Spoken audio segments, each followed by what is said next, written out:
6ನೇ ತರಂಗಕ್ಕೆ ಅಧಿಕಾರಿ ಯಾರಪ್ಪ ಅಂತ ಕೇಳಿದ್ರೆ ಯಾವ ಕನಿಷ್ಠ ಅಧಿಕಾರಿಯಾದ ತರ್ಕ ದೃಷ್ಟಿಯನ್ನು ಕುರಿತು ಸದ್ಗುರುಗಳು ಉಪದೇಶ ಮಾಡ್ತಾ ಬಂದ್ರು. ತರ್ಕ ದೃಷ್ಟಿಯಾದ ಶಿಷ್ಯ ಪ್ರಶ್ನೆ ಏನು ಮಾಡಿದಪ್ಪ ಅಂತ ಕೇಳಿದ್ರೆ ಸದ್ಗುರುಗಳಿಗೆ 3 ಪ್ರಶ್ನೆಯನ್ನು ಮಾಡಿದ. ನಾನು ಯಾರು? ಜಗತ್ತನ್ನು ರಚಿಸಿದವರು ಯಾರು?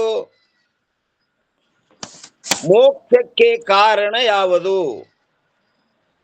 ಈ 3 ಪ್ರಶ್ನೆಗಳಲ್ಲಿ ಮೊದಲನೇ ಪ್ರಶ್ನೆಗೆ ಗುರುಗಳು ಇಲ್ಲಿಯ ಪರ್ಯಂತರ ಉತ್ತರ ಕೊಡ್ತಾ ಬಂದ್ರು.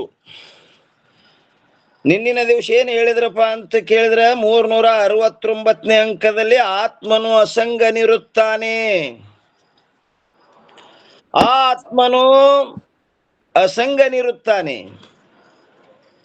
ಸಂಘವೆಂದರೆ ಸಂಬಂಧವೆಂದು ಅರ್ಥ. ಆ ಸಂಬಂಧವು ಸಜಾತಿಯ, ವಿಜಾತಿಯ ಹಾಗೂ ಸ್ವಗತ ಭೇದಗಳಿಂದ ಕೂಡಿಕೊಂಡಿರುತ್ತದೆ. ಹೇಗೆಂದರೆ ಒಂದು ಘಟವು ಮತ್ತೊಂದು ಘಟದೊಡನೆ ಯಾವ ಸಂಬಂಧದಿಂದಿರುವುದೋ ಅದು ಸಜಾತಿಯ ಸಂಬಂಧವಿರುತ್ತದೆ. ಇನ್ನು ಎರಡನೇದ್ದು, ಘಟವು ಪಟದೊಡನೆ ಯಾವ ಸಂಬಂಧದಿಂದಿರುವುದು ಅದು ವಿಜಾತೀಯದಿಂದ ಸಂಬಂಧವಿರುತ್ತದೆ. ಇನ್ನು ಮೂರನೇದ್ದು, ಅವಯವಗಳಿಗೆ ಸ್ವಗತವೆಂಬ ಹೆಸರು ಇರುವುದರಿಂದ ಘಟವು ಪಟವು ತಂತುಗಳೊಡನೆ ಯಾವ ಸಂಬಂಧದಿಂದಿರುವುದು ಅದು ಸ್ವಗತದಿಂದ ಸಂಬಂಧವಿರುತ್ತದೆ. ಇನ್ನ 2 ಆತ್ಮಗಳಾಗಲಿ ಅಥವಾ ಅನಂತ ಆತ್ಮಗಳಾಗಲಿ ಇದ್ದಿದ್ದರೆ ಸಜಾತೀಯದಿಂದ ಆತ್ಮನಿಗೆ ಸಂಬಂಧವಾಗುತ್ತಿತ್ತು. ಅವು ಅನೇಕನೂ ಇಲ್ಲ, 2 ಇಲ್ಲವೇ ಇಲ್ಲ, ಒಂದೇ ಒಂದು ಆತ್ಮ ಇರುವುದರಿಂದ ಆ ಯಾವ ಸಂಬಂಧನೂ ಇಲ್ಲಲ್ಲಿ. ನೋಡ್ರಿ ಏನಂತಾರೆ, 2 ಆತ್ಮಗಳಾಗಲಿ ಅಥವಾ ಅನಂತ ಆತ್ಮಗಳಾಗಲಿ ಇದ್ದಿದ್ದರೆ ಸಜಾತೀಯದಿಂದ ಆತ್ಮನಿಗೆ ಸಂಬಂಧವಾಗುತ್ತಿತ್ತು. ಆದರೆ ಆ ಆತ್ಮವು ಒಂದೇ ಇರುವುದರಿಂದ ಸಜಾತಿಯ ಆತ್ಮನೊಡನೆ ಆತ್ಮನ ಸಂಬಂಧವೂ ಇರುವುದಿಲ್ಲ. ಮತ್ತು ಇನ್ನ 2ನೇ ಆಕಡದೊಳಗ ಆತ್ಮನಕ್ಕಿಂತಲೂ ವಿಜಾತೀಯವಾಗಿರುವುದೆಲ್ಲವೂ ಅನಾತ್ಮವಿರುತ್ತದೆ. ಆದರೆ ಅದು ಮೃಗತೃಷ್ಣೆಯ ಜಲದಂತೆ ಆತ್ಮನಲ್ಲಿ ಕಲ್ಪಿತವಿರುತ್ತದೆ. ಹ್ಯಾಂಗ ಆ ಕಲ್ಪಿತದೊಡನೆ ಆತ್ಮನ ಸಂಬಂಧವು ಸಂಭವಿಸುವುದಿಲ್ಲ. ಹೇಗೆಂದರೆ ಮೃಗತೃಷ್ಣೆಯು ಜಲದೊಡನೆ ಭೂಮಿಯ ಸಂಬಂಧವಾಗುವುದಿಲ್ಲ. ಒಂದು ವೇಳೆ ಸಂಬಂಧವಾಗಿದ್ದರೆ ಉಸರ ಭೂಮಿಯು ಆ ಜಲದಿಂದ ತೊಯ್ದು ಹಸಿಯಾಗಬೇಕಾಗಿತ್ತು. ಆ ಮೃಗಜಲ ಏನ್ ತೋರ್ತದ ಆ ನೀರಿನಿಂದ ಉಸರ ಭೂಮಿ ತೊಯ್ದು ಹಸಿಯಾಗಬೇಕಾಗಿತ್ತು. ಯಾಕಾಗಿಲ್ಲ? ಇಲ್ಲದು ನೀರ. ಆದ್ದರಿಂದ ಮೃಗಜಲಕ್ಕೂ ಉಸರ ಭೂಮಿಗೂ ಹೇಗೆ ಸಂಬಂಧವಿರುವುದಿಲ್ಲವೋ ಅದರಂತೆ ಆತ್ಮನಲ್ಲಿ ಕಲ್ಪಿತವಾದ ವಿಜಾತೀಯವುಳ್ಳ ಅನಾತ್ಮದೊಡನೆ ಆತ್ಮನ ಸಂಬಂಧವು ಇರುವುದೇ ಇಲ್ಲ. ಇನ್ನು 3ನೇದು, ಒಂದು ವೇಳೆ ಆತ್ಮನಿಗೆ ಅವಯವಗಳಿದ್ದರೆ ಆತ್ಮನಿಗೆ ಸ್ವಗತದಿಂದ ಸಂಬಂಧವಾಗುತ್ತಿತ್ತು. ಆದರೆ ಆತ್ಮನು ನಿತ್ಯ ನಿರವಯವನಿರುವುದರಿಂದ ಆತ್ಮನಿಗೆ ಏನು ಅವಯವಗಳೇ ಇಲ್ಲ. ಅವಯವಗಳಿಲ್ಲದ್ದರಿಂದ ಸ್ವಗತ ಭೇದವಿಲ್ಲ, ನಿರವಯವನಿರುತ್ತಾನೆ. ಅಂತ ಆತ್ಮನಿಗೆ ಸ್ವಗತದಿಂದ ಸಂಬಂಧವಾಗುವುದು ಸಂಭವಿಸುವುದಿಲ್ಲ. ಈ ರೀತಿಯಿಂದ ಸಜಾತಿಯ ವಿಜಾತಿಯ ಸಂಬಂಧಗಳು ಆತ್ಮನಲ್ಲಿ ಇರುವುದಿಲ್ಲ. ಆದ್ದರಿಂದ ಆತ್ಮನು ಅಸಂಗನಿರುತ್ತಾನೆ. ಯಾವುದರ ಕೂಡ ಸಂಗಿಲ್ಲವ. ಗಗನದಂದದಿ ನಿರವಯವನಹುದರಿಂದೆ ಸ್ವಗತಾದಿ ಭೇದವಿಲ್ಲದ ಕಥದಿಂದೆ ನಿಗಮ ಅನಂತವೆಂದುವರೆಯುವುದರಿಂದೆ. ನಿಗಮ ಅಂದ್ರೆ ವೇದ. ಆತ್ಮನಿಗೆ ಏನ್ ಹೇಳಿದ? ಅನಂತ. ಅನಂತ ಅಂದ್ರೆ ಬಹಳ ಅಲ್ಲ, ಅಂತರಹಿತ. ಈ ರೀತಿಯಿಂದ ಹೇ ಶಿಷ್ಯನೇ, ಸಚ್ಚಿದಾನಂದ ಬ್ರಹ್ಮರೂಪನಾಗಿಯೂ ಆತ್ಮ ಹೆಂಗದನಂದ್ರ ಸಚ್ಚಿದಾನಂದ ಬ್ರಹ್ಮರೂಪನಾಗಿಯೂ ಜನ್ಮವೇ ಮೊದಲಾದ ವಿಕಾರಗಳಿಂದ ರಹಿತನಾಗಿಯೂ ಹಾಗೂ ಅಸಂಗನಾಗಿಯೂ ಆತ್ಮನಿರುತ್ತಾನೆ. ಅಂತ ಆತ್ಮನೇ ನೀನಿರುತ್ತಿ. ಇಲ್ತಾನ ಏನ್ ಹೇಳ್ಕೊಂಬಂದ್ರ ಆತ್ಮನ ಲಕ್ಷಣಗಳು. ಅಂತ ಆತ್ಮ ಸ್ವರೂಪದಿಯಪ್ಪ ನೀ ಹುಟ್ಟಿದವಲ್ಲ, ಸಾಯವಲ್ಲ, ನೀ ಬಂದವಲ್ಲ, ಹೋಗವಲ್ಲ. ನಮ್ಮ ಸ್ವರೂಪ ಹೆಂಗದಪ್ಪ ಅಂತ ಕೇಳಿದ್ರ ಸಚ್ಚಿದಾನಂದ ರೂಪ ಆತ್ಮ. ನಾ ಯಾರಿದ್ದೀನಂದ್ರ ಆತ್ಮ ಸ್ವರೂಪ ಇದ್ದಿ ಅಂತ ಗುರುಗಳು ಏನ್ ಮಾಡಿದ್ರಪ್ಪ ಅಂತ ಕೇಳಿದ್ರೆ, ಆ ತರ್ಕ ದೃಷ್ಟಿಯಾದ ಶಿಷ್ಯನಿಗೆ ನೀ ಆತ್ಮ ಇದ್ದೀಯಪ್ಪ, ಅಂತ ಆತ್ಮನೇ ನೀನಿರುತ್ತಿ. ಈ ರೀತಿಯಾಗಿ ಮೊದಲನೆಯ ಪ್ರಶ್ನೆಗೆ ಆಚಾರ್ಯರಂದ್ರೆ ಗುರುಗಳು ಅರ್ಧ ದೋಹೆಯಿಂದ ಉತ್ತರವನ್ನು ಹೇಳಿದರು. ಏನು 3 ಪ್ರಶ್ನೆ ಮಾಡಿದ್ದ, ಆ 3 ಪ್ರಶ್ನೆಗಳಲ್ಲಿ ಮೊದಲನೆಯ ಪ್ರಶ್ನೆಗೆ ಗುರುಗಳು ಇಲ್ಲಿಯ ಪರ್ಯಂತರ ನೀ ಯಾರದಿಯಪ್ಪ ಅಂದ್ರ ನಾ ಯಾರದನಿ ಅಂತ ಪ್ರಶ್ನೆ ಇತ್ತು. ಆ ಪ್ರಶ್ನೆಗೆ ಏನು ಹೇಳಿದ್ರಪ್ಪ ಅಂತ ಕೇಳಿದ್ರೆ, ಆ ಸಚ್ಚಿದಾನಂದ ರೂಪ ಬ್ರಹ್ಮ ಸ್ವರೂಪನೇ ನೀ ಅದಿಯಪ್ಪ. ನೀ ಏನು ಮನುಷ್ಯ ಅಲ್ಲ, ನೀ ಹುಟ್ಟಿದವಲ್ಲ, ಸತ್ತವಲ್ಲ, ಬಂದವಲ್ಲ, ಹೋದವಲ್ಲ. ಯಾವ ವಿಕಾರಗಳು ನಿನ್ನಲ್ಲಿಲ್ಲ. ವಿಕಾರ ಇಲ್ಲವ? ಯಾವುದು ಹುಟ್ಟ್ಯದ ಅದಕ್ಕೆ ವಿಕಾರದ. ನೀ ಮಾತ್ರ ಹುಟ್ಟೇ ಇಲ್ಲ. ಅಯ್ಯೋ ನಿತ್ಯ ಶಾಶ್ವತೋಯಂ ಪುರಾಣೋ ನ ಹನ್ಯತೆ ಹನ್ಯಮಾನೆ ಶರೀರೇ. ನೀ ಶರೀರ ಅಲ್ಲ, ಶರೀರ ಹುಟ್ಟ್ಯದ, ಶರೀರ ವಿಕಾರ ಆಗ್ತದ. ನೀ ಮಾತ್ರ ಶರೀರ ಅಲ್ಲವೇ ಅಲ್ಲ. ಶರೀರ ಬಂದದ ಹೋಗ್ತದ, ನೀ ಬಂದವಲ್ಲ, ಹೋಗವಲ್ಲ. ಅಜರಾಮರವಾಗಿ ಯಾವಾಗಲೂ ಇದ್ದವ, ಅಂತ ಸ್ವರೂಪ ನಿಂದದಂತ ಗುರುಗಳು ಮೊದಲನೇ ಅವನ ಶಿಷ್ಯನ ಪ್ರಶ್ನೆಕ ಇಲ್ಲಿಯ ಪರ್ಯಂತರ ಉತ್ತರ ಕೊಟ್ಟರು. ಇನ್ನು 2ನೇ ಪ್ರಶ್ನೆ, 3 ಪ್ರಶ್ನೆ ಮಾಡಿದ್ದ. ನಾನು ಯಾರು? ಈ ಜಗತ್ತನ್ನು ರಚಿಸಿದವರು ಯಾರು? ಇನ್ನು ಮೋಕ್ಷಕ್ಕೆ ಕಾರಣ ಯಾವುದಂತ 3 ಪ್ರಶ್ನೆ ಏನು ಮಾಡಿದ್ದ. ಆ ಮೊದಲನೇ ಪ್ರಶ್ನೆಗೆ ಇಲ್ಲಿ ತನ ಉತ್ತರ ಹೇಳಿ, ಇನ್ನು ಮುಂದೆ 2ನೇ ಪ್ರಶ್ನೆಗೆ ಉತ್ತರವನ್ನು ಸದ್ಗುರುಗಳು ಹೇಳೋರದಾರ. ಓಂ ನಮಃ ಶಿವಾಯ. ಎಲ್ಲರೂ ಕೇಳಿಸ್ತಾರೆ ಪೋರ? ಹಾ ನೋಡ್ರಿ, 2ನೇ ಪ್ರಶ್ನೆ ಏನಿತ್ತಪ್ಪ ಅಂದ್ರೆ, ಸಂಸಾರವನ್ನು ಅಂದ್ರೆ ಜಗತ್ತನ್ನು ರಚಿಸಿದವರು ಯಾರು? ಈ ಜಗತ್ತೇನು ನಾಮರೂಪವಾಗಿ ಇಷ್ಟು ಔಡಂಬರವಾಗಿ ನಮಗೆ ತೋರ್ಲಿಕ್ಕತ್ತದಲ್ಲ, ಇದು ಯಾರು ಮಾಡ್ಯಾರು? ಏನ್ ತನ್ನಿಂದ ತಾನೇ ತೋರ್ತದೋ? ಏನ್ ಇದಕ್ಕೊಬ್ಬ ಮಾಡ್ದವ ಕರ್ತಾವ ಜೀವದನು? ಏನು ಈಶ್ವರದನು? ಯಾರು ಹುಟ್ಟಿಸ್ಯಾರ್ರಿ ಗುರುಗಳ ಅಂತ 2ನೇ ಪ್ರಶ್ನೆ ಕೇಳಿದ್ದವ. ಅದಕ್ಕೆ ಗುರುಗಳು ಅರ್ಧ ದೋಹೆಯಿಂದ ಉತ್ತರವನ್ನು ಹೇಳುತ್ತಾರೆ.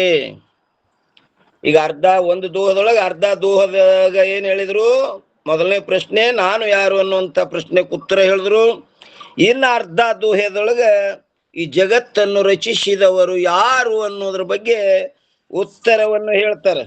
ಅರ್ಧ ದೋಹ ನೋಡ್ರಿ ಏನಂತಾರ, ವಿಭುಚೇತನ ಮಾಯಾ ಕರಿ ಜಗ ಕೋ ಉತ್ಪತ್ತಿ ಭಂಗ. ಈ ಅರ್ಧ ದೋಹದಿಂದ ಜಗತ್ತನ್ನು ರಚಿಸಿದವರು ಯಾರು ಅನ್ನೋದರ ಬಗ್ಗೆ ಉತ್ತರ ಹೇಳೋರದಾರ. ಈ ಅರ್ಧ ದೋಹದ ಅರ್ಥ ಏನಪ್ಪಾ ಅಂತ ಕೇಳಿದ್ರೆ, ವಿಭು ಚೇತನ ವ್ಯಾಪಕವಾದ ಚೇತನದ ಆಶ್ರಯದಲ್ಲಿರುವ ಮಾಯ, ಆ ಮಾಯೆಯು ಜಗಕ್ಕೂ ಅಂದ್ರೆ ಜಗತ್ತಿನ ಉತ್ಪತ್ತಿಯನ್ನು ಹಾಗೂ ಭಂಗ ನಾಶವನ್ನು ಕರೆ ಮಾಡುತ್ತದೆ. ಟೀಕಾ ನೋಡ್ರಿ ಏನಂತಾರ್ರಿ. ಯಾಕಂದ್ರ ಈ ಜಗತ್ತಿನ ಬಲ್ಲಿ ಅನೇಕ ಮಂದಿ ಅದರ ಬೇರೆ ಬೇರೆ ಕಾರಣಗಳನ್ನು ಹೇಳ್ಕೊತ ಬಂದಾರ. ಜಗತ್ತಿಗೆ ಈ ಜಗತ್ತು ಹುಟ್ಟಬೇಕಾದ್ರೆ ಇದಕ್ಕೆ ಕಾರಣ ಬೇರೆ ಬೇರೆ ಮತವಾದಿಗಳು ತಮ್ಮ ಮತಾನುಸಾರವಾಗಿ ಬೇರೆ ಬೇರೆ ಕಾರಣಗಳನ್ನು ಹೇಳ್ಯಾರ. ಕೆಲವರು ಏನಂದಾರ, ಶೂನ್ಯದಿಂದ ಜಗತ್ತಾಗ್ಯದಂತ ಶೂನ್ಯವಾದಿಗಳು ಹೇಳ್ತಾರ್ರಿ. ಜಗತ್ತು ಎದರಿಂದ ಆಗ್ಯದ? ಶೂನ್ಯದಿಂದ. ಅದಕ್ಕ ನೋಟ್ ಮಾಡ್ರಿಪ್ಪ, ಈ ಕಾಂಪ್ರೆಸ್ ಕಾಲದೊಳಗೆ ನೋಟ್ ಆಗಿಲ್ಲ ನೋಡ್ರಿ. ಓಂ ನಮ ಶಿವಾಯ ರೀ.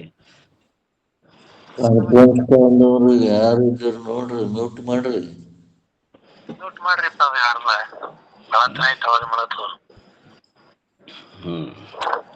ಶೂನ್ಯವಾದಿಗಳು ಏನಂತಾರ್ರಿ? ಶೂನ್ಯದಿಂದ ಜಗತ್ತಾಗ್ಯದಂತಾರ್ರಿ ಅವ್ರು. ಅದಕ್ಕೆ ಅವ್ರು ಮುಂದಿನವ್ರು ಕೇಳ್ತಾರ, ಶೂನ್ಯದಿಂದ ಜಗತ್ತಾಗಿತ್ತಂದ್ರ ಬೀಜ ಇಲ್ದೆ ಗಿಡ ಹುಟ್ಟಬೇಕಪ್ಪ. ಆ ಬೀಜ ಇಲ್ದೆ ಗಿಡ ಹುಟ್ಟಕ್ಕೆ ಬರ್ತದೇನ್ರಿ? ಅದಕ್ಕೆ ನೀ ಶೂನ್ಯದಿಂದ ಏನ್ ಹೇಳ್ತಿಯಲ್ಲ, ನಿನ್ನ ಮಾತು ಅಸಂಭವದ. ಶೂನ್ಯದಿಂದ ಜಗತ್ತಾಗಿಲ್ಲ. ಇನ್ನ ನೈಯಾಯಿಕರು ಏನಂತಾರಪ್ಪ ಅಂದ್ರ ಪರಮಾಣುಗಳಿಂದ ಜಗತ್ತಾಗ್ಯದಂತಾರ್ರಿ ಅವ್ರು. ಅಣು ಅಣು ಅಣು ಕೂಡಿ ಅದೇನಾಗ್ಯದಪ್ಪ, ದೃಣಕ್ಕಾಗಿ ಚತುರ್ದೃಣಕ್ಕಾಗಿ ಹಂಗೆ ಕೂಡ್ತಾ ಕೂಡ್ತಾ, ಅದಕ್ಕೆ ಉದಾಹರಣೆ ಹೇಳ್ತಾರ ಅವ್ರು. ಇಟ್ಟಂಗಿ ಕೂಡಿ ಗ್ವಾಡಿ ಆಯ್ತು, ಗ್ವಾಡಿ ಕೂಡಿ ಮನಿ ಆಯ್ತು, ಮನಿಗಳಿಗೆ ಕೂಡಿ ಊರಾಯ್ತು, ಊರುಗಳು ಕೂಡಿ ತಾಲೂಕಾಯ್ತು, ತಾಲೂಕ್ ಕೂಡಿ ಜಿಲ್ಲಾ ಆಯ್ತು, ಜಿಲ್ಲಾ ಕೂಡಿ ರಾಜ್ಯ ಆಯ್ತು, ರಾಜ್ಯ ಕೂಡಿ ದೇಶ ಆಯ್ತು, ದೇಶಗಳನ್ನು ಕೂಡಿ ಪ್ರಪಂಚ ಆಗ್ಯದಂತಾರ್ರಿ ಅವ್ರು. ದೇಶಗಳು ಕೂಡಿ ಖಂಡಗಳು ಕೂಡಿ ಜಗತ್ತು ಹಿಂಗ ಅವ್ರು ಹೇಳ್ತಾರ್ರಿ. ಮತ್ತ ಆ ಪರಮಾಣುಗಳು ಹ್ಯಾಂಗ ಅದಾವಪ್ಪ ಅಂತ ಕೇಳಿದ್ರವು ನಿರವಯವದವ ಜಡವಂತಾರ್ರಿ. ನಿರವಯವ ಇದ್ದು ಅಂದ್ರೆ ಸಂಯೋಗ ಹೆಂಗ ಆಗ್ತದ? ಅದಕ್ಕೆ ನಿನ್ನ ಮಾತು ಅಸಂಗತದ. ಇದು ಯಾನ ನೈಯಾಯಿಕ ನೀ ಹೇಳ್ತಿಯಲ್ಲ, ಪರಮಾಣುಗಳಿಂದ ಜಗತ್ತಾಗ್ಯದ ಅಂತ ಹೇಳ್ತಿಯಲ್ಲ, ನಿನ್ನ ಮಾತು ಅಸಂಗತದ, ಸಂಭವಿಸಂಗಿಲ್ಲ. ಇನ್ನ ಚಾರ್ವಾಕ್ರ ಏನಂತಾರ್ರಿ? ಸ್ವಭಾವೇ ಕಾರಣ ಅಂತಾರ್ರಿ ಅವ್ರು. ಸ್ವಭಾವ ಅದ್ರದ್ದು ಹೆಂಗ? ಪುರುಷನ ವೀರ್ಯದಿಂದ ಪ್ರಜೋತ್ಪತ್ತಿ ಆಗ್ತದಿಲ್ಲ, ಅದು ಸ್ವಭಾವದ ಅದ್ರದ್ದು. ಅದಕ್ಕೆ ಮುಂದಿನವ್ರು ಕೇಳ್ತಾರ, ಆ ಪುರುಷನ ವೀರ್ಯದಿಂದ ಅದಕ್ಕೆ ವೀರ್ಯಕ್ಕೆ ಸ್ವಭಾವ ಅಂತೀಯಲ್ಲಿ ಆ ಒಂದೇನಲ್ಲಿ ಹುಟ್ಟಬೇಕಂದ ಅದ್ರ ಸ್ವಭಾವದಂತೀಯಲ್ಲ, ಅಲ್ಲಿನೂ ಪ್ರಜೋತ್ಪತ್ತಿ ಆಗ್ಬೇಕಲ್ಲ. ಆಗ್ಯದೇನು? ಸ್ವಭಾವ ಇತ್ತಂದ್ರೆ ಅಲ್ಲಿ ಆಗ್ಬೇಕಪ್ಪ. ನಿನ್ನ ಸ್ವಭಾವನು ಅದಕ್ಕೆ ಕಾರಣ ಅಲ್ಲ. ಅಲ್ಲ, ಬಂಜಿ ಮಗನಲ್ಲಿ ಅಂದ್ರೆ ಮೊದಲು ಬಂಜಿನೇ ಇಲ್ಲ, ಮತ್ತ ಅಲ್ಲಿ ಆಗ್ತದ್ರಿಪ್ಪ. ರೀ ಬಂಜಿ ಮಗನಲ್ಲಿ ಅಂತ ಹೇಳಿದ್ರಲ್ಲ. ಒಳ್ಳೆ ಒಂದೇ ಇಲ್ಲೇ ಅಲ್ಲ, ಅವ ಇಲ್ಲೇ ಇಲ್ಲ ಅಂದ್ರೆ ಅಲ್ಲೆಲ್ಲ ಆಕತ್ತೆ, ಆಗೋದೇ ಇಲ್ಲ. ಇನ್ನ ಒಂದೇ ಬಿಡ್ರಿ, ಒಂದೇ ಇಲ್ಲ ಆಗಂಗಿಲ್ಲ. ಇನ್ನ ಬಂಜಿ ಅದಾಳ. ಆ ಬಂಜಿಯಲ್ಲಿ ಆಗ್ಬೇಕಂದ ಹೆಸರೇ ಬಂಜಿ ಐತ್ರಿ, ಆಗ್ತದ ಹಂಗ. ಕದಕ್ಕೆ ಮತ್ತ ಅದು ನೀ ಸ್ವಭಾವ ಹೇಳ್ತಿಲ್ಲ. ಇರೋದೇ ಬಂಜದಂದ್ರ ಅವು ಬೀಜಗಳೇ ಇದು ಇಲ್ಲ ಅಂತ. ಹಂಗಲ್ರಿ ಸರ, ಈಗ ಅವ ಏನಂತಾನ, ಆ ವೀರ್ಯ ಏನು ಪುರುಷನ ವೀರ್ಯ ಅದೆಲ್ಲ ಅದೇನದಲ್ಲ ಸ್ವಭಾವ ಅದದ್ರದು. ಹ್ಮ್ ಮಾತ್ರ ಸ್ವಭಾವ ಇತ್ತಂದ್ರ ಆ ಬಂಜ್ ಹೆಣ್ಮಗಳಲ್ಲಿ ಅದು ಆಗ್ಬೇಕಪ್ಪ. ಹ್ಮ್ ಹೋಗಲ್ಲ. ಏನ್ ನಾ ಹೇಳೋದು ಸೈಡ್ ಹೋಗ್ಲಿಕತ್ತದ? ಇಲ್ಲ, ಬರೋಬರಿ ಅದ. ಹಾ, ಆ ಪುರುಷನ ವೀರ್ಯದಿಂದ ಸ್ವಭಾವದಂತಿಯಲ್ಲಿ ನೀ ಸ್ವಭಾವ ಇದ್ರೆ ಅಲ್ಲಿ ಆಗ್ಬೇಕಲ್ಲ. ಹ್ಮ್ ಆಗಂಗಿಲ್ಲ ಅಂದ್ರ ಅದರಿಂದ ಜಗತ್ತಾಗಿಲ್ಲ. ಆಗಿಲ್ಲ. ಏನ್ರಿ? ಹ್ಮ್ ಇನ್ನ ಪೂರ್ವ ಮೀಮಾಂಸಕರು ಏನಂತಾರ, ಅದೃಷ್ಟವೇ ಕಾರಣ ಅಂತಾರ ಅವರು. ಹ್ಮ್ ಆ ಅದೃಷ್ಟ ಹೆಂಗದ? ಜಡ ಅದ. ಹ್ಮ್ ಆ ಜಡದಿಂದ ಆಗುವುದಿಲ್ಲ. ಹ್ಮ್ ಇನ್ನ ಸಾಂಖ್ಯರು ಪ್ರಕೃತಿಯೇ ಕಾರಣ ಅಂತಾರ್ರಿ ಅವರು ಜಗತ್ತಿಗೆ. ಹಾ ಪ್ರಕೃತಿಯ ಪರಿಣಾಮವೇ ಜಗತ್ತು. ಹ್ಮ್ ಪ್ರಕೃತಿ ಅಂದ್ರಿ ಮೂರು ಗುಣಗಳಿಂದ ಗರ್ಭಿತವಾಗಿರತಕ್ಕಂಥದ್ದು ಪ್ರಕೃತಿ. ಸತ್ವ, ರಜೋ, ತಮೋ ಈ ಮೂರು ಗುಣಗಳಿಂದ ಕೂಡಿಕೊಂಡಿರ್ತಕ್ಕಂಥದ್ದು ಯಾವುದದ? ಅದು ಪ್ರಕೃತಿ. ಆ ಪ್ರಕೃತಿನೇ ವಿಕೃತಿ ಹೊಂದತ್ತಂದ್ರೆ ಜಗತ್ತಾಗ್ತದಂತಾರ ಅವ್ರು ಸಾಂಖ್ಯರು. ಹಾ ಏನ್ರಿ? ಹಾ ಹಾ, ಅದಕ್ಕ ಮುಂದಿನವ್ರು ಏನಂತಾರ, ಆ ಪ್ರಕೃತಿನೂ ಜಡ ಅದ. ಹಾ ಕೇವಲ ಪ್ರಕೃತಿಯಿಂದ ಆಗಿಲ್ಲದು. ಹೌದು. ಹಾ, ಪ್ರ ಅಂದ್ರೆ ಸತ್ವಗುಣ, ಕೃ ಅಂದ್ರೆ ರಜೋಗುಣ, ತಿ ಅಂದ್ರೆ ತಮೋಗುಣ. ಹ್ಮ್ ಅದಕ್ಕ ಆ ಪ್ರಕೃತಿಯಿಂದ ಆಗಿಲ್ಲ. ಪ್ರಕೃತಿ ಅದನ್ನು ಯಾಕ ಬರೇ ಹೆಣ್ಮಗಳ ಮಗನ ಹಡಿತಾಳೇನ್ರಿ? ಹೌದು. ಹಾ, ಅದಕ್ಕೊಬ್ಬ ಪುರುಷ ಬೇಕು. ಹೌದು. ಹಂಗ ಇಲ್ಲಿ ಕೇವಲ ಪ್ರಕೃತಿ ಹೆಂಗದಪ್ಪ ಅಂದ್ರೆ ಜಡ ಅದ. ಹ್ಮ್ ಏನ್ರಿ? ಇನ್ನ ಹೌದು. ಕೆಲವರು ಬ್ರಹ್ಮವೇ ಕಾರಣ ಅಂತಾರ. ಹ್ಮ್ ಬ್ರಹ್ಮ ಕಾರಣ ಆಯ್ತಂದ್ರೆ ಏನಾಗ್ತದ್ರಿ? ವಿಕಾರ ಹೊಂದಬೇಕಾಗ್ತದೆ. ಹಾ, ನಿರ್ವಿಕಾರನು ಪದ ವ್ಯರ್ಥ ಆಗ್ತದ ಅದಕ್ಕ. ಹ್ಮ್ ಅದಕ್ಕ ಆ ಬ್ರಹ್ಮನು ಕಾರಣ ಅಲ್ಲ. ಹ್ಮ್ ಕಾರಣ ಯಾರು ಅನ್ನೋದು ಹೇಳ್ತಾರ ನೋಡ್ರಿ. ಹ್ಮ್ ಇಲ್ಲಿ ವಿಭು ಅಂದರೆ ವ್ಯಾಪಕವಾದ ಚೇತನದ ಆಶ್ರಿತದಲ್ಲಿದ್ದು. ಹಾ ಏನ್ರಿ? ಹೌದು. ವಿಭು ಅಂದ್ರೆ ಏನ್ರಿಪಾ? ಇವು ಅಂದ್ರೆ ವ್ಯಾಪಕ ಅಂತ ಹೇಳಿದ್ರಲ್ಲ. ಹಾ, ವ್ಯಾಪಕ. ಚೇತನ್ ಅಂದ್ರ ಯಾವುದು ಜ್ಞಾನ ಸ್ವರೂಪವಾಗಿರುವುದೋ, ಯಾವುದು ಘಟಾದಿ ಸರ್ವ ಪ್ರಪಂಚವನ್ನ ತಿಳಿಯುತ್ತದೆಯೋ, ಯಾವದನ್ನ ಮನಸ್ಸು ಮತ್ತು ಇಂದ್ರಿಯಗಳು ಅರಿಯಲು ಅಸಮರ್ಥವಾಗಿರುವವು, ಅದು ಚೇತನ. ಮನ ಇಂದ್ರಿಯಾದಿಗಳು ಆ ಚೇತನವನ್ನು ತಿಳಿಯುವ ಸಾಮರ್ಥ್ಯ ಇಲ್ಲ. ಇಲ್ಲ. ಹಾ, ಅಂತದ್ ಯಾವದಪ್ಪ ಅಂದ್ರೆ ಅದು ಚೇತನ. ಹ್ಮ್ ಹಾ, ವಿಭು ಅಂದರೆ ವ್ಯಾಪಕವಾದ ಚೇತನದ ಆಶ್ರಿತದಲ್ಲಿದ್ದು ಹ್ಮ್ ಅದನ್ನೇ ವಿಷಯ ಮಾಡುವಂಥ ಹ್ಮ್ ಯಾವುದನ್ರಿ? ಸ್ವ ಆಶ್ರಯ ಸ್ವ ವಿಷಯ ಪಕ್ಷ. ಹ್ಮ್ ತನ್ನ ಆಶ್ರಯದಲ್ಲಿದ್ದು ತನ್ನನ್ನೇ ವಿಷಯ ಮಾಡ್ತದದು. ಒಂಟಿ ಜಾತಿ. ಹಾ, ಹ್ಮ್ ಹ್ಯಾಂಗೀಗೊಬ್ಬ ಹೆಣ್ಮಗಳು ಗಂಡನ ಆಶ್ರಿತದಲ್ಲಿದ್ದು ಗಂಡಗೆ ಓಡಿಸಾಡ್ತಾಳಕಿ. ಹ್ಮ್ ಹೌದಿಲ್ರಿ? ಹೌದು ಹೌದು ಹೌದು. ಅವನ ಆಶ್ರಯದಲ್ಲೇ ಬಂದಾಳ, ಹ್ಮ್ ಅವನಿಗೆ ಓಡಿಸಾಳ್ಕತ್ತಾಳ. ಹೌದು. ಅವ ಚಾ ಕುಡಿ ಅಂದ್ರೆ ಕುಡಿಬೇಕು, ಬಸಿ ಹೊಡಿ ಅಂದ್ರೆ ಹೊಡಿಬೇಕು. ಹ್ಮ್ ಹಾ, ನೇಮ ಅದಕ್ಕಿದಂಗ. ಹ್ಮ್ ಚೇತನದ ಆಶ್ರಿತದಲ್ಲಿದ್ದು ಅದನ್ನೇ ವಿಷಯ ಮಾಡುವಂಥ ಮಾಯಾ.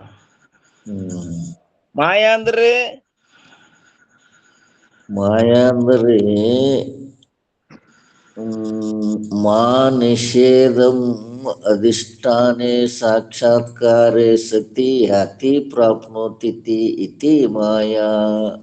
ಹಾ, ಮಾಯಾ ಅಂದ್ರೆ ಯಾವುದು ಅಧಿಷ್ಠಾನ ಜ್ಞಾನವಾಗುತ್ತಲೇ ಇಲ್ಲವಾಗಿ ಹೋಗುತ್ತದೆಯೋ ಆ ಏನ್ರಿ, ಅದು ಮಾಯಾ. ಮಾಯಾ. ಮಾಯಾ ಅಂದರೆ ಸತ್ತ ಅಸತ್ತಕ್ಕಿಂತಲೂ ವಿಲಕ್ಷಣವಾಗಿ. ಹಾ ಆ ಮಾಯಾ ಹೆಂಗತಿಯಪ್ಪ? ಸತ್ ಅಂದ್ರೆ ಸತ್ತಾಗಲ್ಲ, ಅಸತ್ತರಿ ಅಂತ್ಯ, ಅಸತ್ತಲ್ಲ, ವಿಲಕ್ಷಣ. ವಿಲಕ್ಷಣ. ಸತ್ತಕ್ಕೆ ವಿಲಕ್ಷಣ ಏನ್ರಿಪ್ಪ? ಸತ್ತಕ್ಕೆ ವಿಲಕ್ಷಣ ಸ್ವರೂಪವುಳ್ಳದ್ದು. ಅಲ್ಲ ಅಲ್ಲ ಅಲ್ಲ, ಇದು ಬಾಧಾ ಸಮಾನ, ಬಾಧಾ ಯೋಗ್ಯವುಳ್ಳದ್ದು. ಹೇಳ್ರಿ ಏನ್ರಿ? ಬಾಧಾ ಯೋಗ್ಯವುಳ್ಳದ್ದು. ಹಾ, ಸತ್ ಅಂದ್ರ ಸತ್ತಕ್ ವಿಲಕ್ಷಣ ಅಂದ್ರೆ ಏನಪ್ಪಾ ಅಂದ್ರೆ ಬಾಧಾ ಯೋಗ್ಯ. ಇನ್ನ ಅಸತ್ತಕ್ಕ ವಿಲಕ್ಷಣ ಅಂದ್ರೆ ಸ್ವರೂಪವಾನ್, ಸ್ವರೂಪವಾನ್, ಔಡಂಬರವಾಗಿ ತೋರ್ಲಿಗತ್ತದ. ಅಸತ್ ಅಂದ್ರ ಸ್ವರೂಪಹೀನಕ್ಕೂ ಅಸತ್ ಅಂತಾರ. ಹಂಗದನ್ರಿ ಇದು ಜಗತ್ತು? ತೋರ್ಲಿಕತ್ತದ ರೂಪ ಎಷ್ಟು ಚಂದದಲ್ಲ, ರೂಪ ಆಗಿ ತೋರ್ಲಿಕತ್ತದ. ಅದಕ್ಕ ಅಸತ್ತಕ್ಕೂ ವಿಲಕ್ಷಣ. ಸತ್ತ ಅಸತ್ತಕ್ಕಿಂತಲೂ ವಿಲಕ್ಷಣವಾಗಿ ಯಾವಾದ್ರಿ ಅದು? ಮಾಯಾ. ಮಾಯಾ ಅದ್ಭುತ ಶಕ್ತಿ. ಅದ್ಭುತ ಶಕ್ತಿ. ಹಾ, ನೋಡ್ರಿ ಅದು ಹೆಂಗದ ಮಾಯಾ. ಏನ್ ಮಾಡ್ಯದ? ಉಳ್ಳ ಬ್ರಹ್ಮವು ಇಲ್ಲೆನಿಸುವುದು, ಇಲ್ಲದ ಲೋಕವು ಉಂಟೆನಿಸುವುದು. ವಾಸ್ತವಿಕವಾಗಿ ಸತ್ಯವಾಗಿ ಇದ್ದ ಬ್ರಹ್ಮ ಇಲ್ಲ ಅಂತ ಮಾಡ್ಯದ, ಇಲ್ಲದ ಜಗತ್ತು ಉಂಟು ಅನಿಸ್ಯದ. ಹೌದು. ಹಾ, ಅದ್ಭುತ ಶಕ್ತಿ. ಅದಕ್ಕೆ ದೇವತೆಗಳು ಮೊದಲು ಮಾಡಿ ಹೊಡೆದಾಡವ. ಏನ್ ಮಾಡ್ತಾವ? ಅವಕ್ಕೆಲ್ಲಾ ವಿಭಾಗ ಮಾಡಿ ಅವಕರೆಲ್ಲ ದ್ವೇಷ ಹುಟ್ಟಿಸಿ ಬಿಟ್ಟದ. ರಾಕ್ಷಸರು ದೇವತೆಗಳು ಅವ್ರು ಜಗಳಾಡಿದ್ರು. ಮತ್ತೆ 18 ಅಕ್ಷರ ಸೈನ್ಯ ನಾಶ ಆಯ್ತು. ಹೌದೌದೌದೌದು. ಅದಕ್ಕೆ ಏನಂದರೆ ಶಾಭಾಷ್ ಎಂದರೆ ಮಹಾತ್ಮರು. ಬಾಪು ವಿಧಿ ನಿನಗೆ ಬಲ್ಲಿದವರು ಬೇರಾರುಂಟೆ, ರೂಪಗೆಡಿಸಿದಿ ಮಹಾಮೈಮರೆಲ್ಲರನ್ನು. ವಿಶ್ವಾಮಿತ್ರಳೆಯಡೆನ.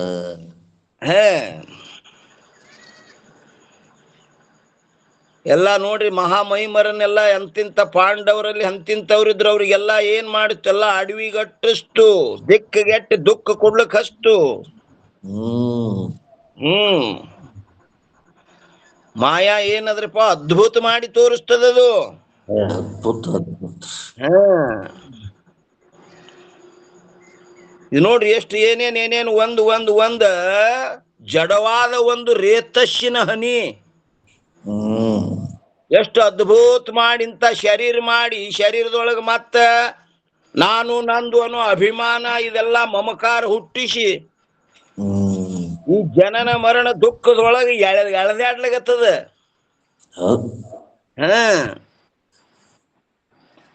ಇದೆಲ್ಲ ಅದ್ಭುತ ಶಕ್ತಿ ರೀ ಅದ್ರದ್ದು. ಸೂಜಿ ಮಣಿ ಮ್ಯಾಗ ನಿಂದ್ರಟ್ಟು ಮಣ್ಣು ಕೊಡಂಗಿಲ್ಲ, ಯುದ್ಧ ಮಾಡೇ ತೋಳುದು.